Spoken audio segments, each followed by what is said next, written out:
പ്രിയപ്പെട്ട നിങ്ങൾ പലപ്പോഴും ചിന്തിക്കാറുണ്ട്, ഈ ഭൂമിയിലെ ദുഃഖങ്ങൾക്കൊരു അറുതിയില്ലയോ, നമ്മുടെ ജീവിതത്തിന്റെ ഈ ദുഃഖങ്ങൾക്ക് ഒരു അറുതിയില്ലയോ? ഉണ്ട് പ്രിയപ്പെട്ടവരെ. ഈ ഭൂമിയുടെ കഷ്ടങ്ങൾ മാറുന്ന ഒരു ദിവസമുണ്ട്.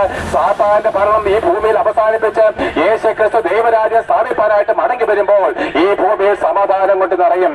എന്നാൽ 6000 വർഷങ്ങൾക്ക് മുമ്പ് നമ്മുടെ അപ്പനായിരിക്കുന്ന ആദം ചെയ്ത ഈ പാപത്താല് അവന്റെ രക്തത്തിൽ ജനിച്ച എല്ലാവരും ഒരുപോലെ കുറ്റക്കാരായിട്ട് തീർന്നിരിക്കുന്നു. നമുക്കറിയാം, നമ്മളിതാണ് ഈ രാജ്യത്ത് അങ്ങോട്ടും ഇങ്ങോട്ടും മതസ്പർദ്ധ നടത്താറുണ്ട്.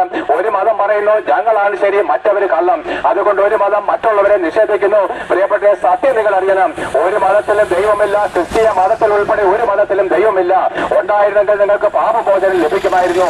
എല്ലാ മതങ്ങളും പിശാചിന്റെ വഞ്ചനയിൽ കുടുങ്ങി പ്രിയപ്പെട്ട ദൈവകൃപയെ അനുഭവിച്ചറിയാതെ എല്ലാവരും പാപിയായിട്ട് ജനിച്ച് പാപിയായിട്ട് നശിച്ച് അടങ്ങി പോകുമ്പോഴ് ഇതാ ലോകാവസാന ദിവസം നമ്മളെ പാപത്തിൽ നിന്ന് വീണ്ടെടുക്കാൻ ദൈവത്തിന്റെ മക്കളും വിശുദ്ധരുമാക്കി മരണത്തിന് ശേഷം നിങ്ങൾ നിത്യമായിരിക്കുന്ന ജീവനെ പ്രാപിക്കേണ്ടതിന് ദൈവം വിശുദ്ധനായതുകൊണ്ട് മനുഷ്യനും വിശുദ്ധനായിട്ട് തീർന്നെങ്കിൽ മാത്രമേ ദൈവത്തോടു കൂടി അവന് ജീവിപ്പാൻ കഴിയത്തുള്ളൂ. അതുകൊണ്ട് പാപിയായിരിക്കുന്ന മനുഷ്യന്റെ പാപങ്ങളെ കഴുകുവാൻ ഒരു കാര്യം കൂടെ വീണ്ടും പറയുന്നു, ഒരുത്തിൽ നിന്നത്രേ ഈ സർവ്വലോകത്തെയും സകല ജാതികളെയും ദൈവം സൃഷ്ടിച്ചത്. ഒരുവൽ നിന്നല്ലയോ ദൈവം സകല ജാതികളെയും ഈ ലോകം മുഴുവനുമായിട്ട് സൃഷ്ടിച്ചത്. സകല ജാതികളെയും ദൈവം ഒരുവന്റെ രക്തത്തിൽ സൃഷ്ടിച്ചു.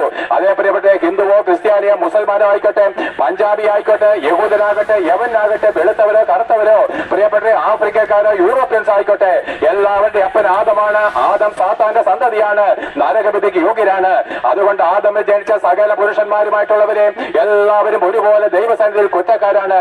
ദൈവത്തിന് മുമ്പിൽ ഒരു നീതിമാനായിട്ടും ഒരുത്തിനും ജനിക്കുന്നില്ല. എല്ലാവരും ദൈവത്തിന്റെ മുമ്പിൽ പാപം ചെയ്ത് ദൈവത്തെ നഷ്ടപ്പെടുത്തി നാശകരമായിരിക്കും നരകാക്കിലെ കൊടുങ്ങി പോകുമ്പോഴ് ലോകാവസാനമായിരിക്കുന്ന ഈ സമയത്ത് നമ്മുടെ പാപങ്ങളെ പോക്കി നമ്മളെ ശുദ്ധീകരിക്കാൻ ഒരു വിശുദ്ധ രക്തം ആവശ്യമായിരുന്നു. ഒരു പാപിയുടെ രക്തത്തെ കഴുകുവാനും പാപമില്ലാത്ത ഒരു രക്തത്തിന് മാത്രമേ കഴിയത്തുള്ളൂ.